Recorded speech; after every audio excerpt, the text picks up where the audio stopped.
Office of Disease and Prevention recommends to limit? First is food higher in saturated eats. So these are, as we talked about the foods to increase, there's also foods to limit.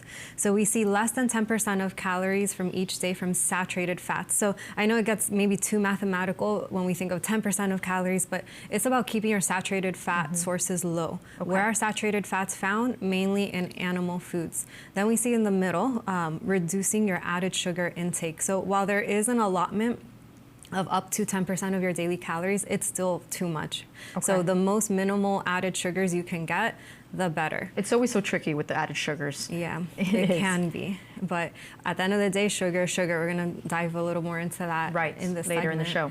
And then last but not least, limiting your sodium. That's independent of your calorie needs. The sodium limit is, for the general American, is 2,300 milligrams per day. And if you already do have a condition such as high blood pressure or are at risk for high blood pressure, the recommendation is actually 1,500 milligrams of sodium per day. So those are the nutrients to limit. Now, in terms of fat, what fat should we be eating? Right, so we talked about the saturated fat, and we can think of that as the artery clogging, disease promoting type of fat.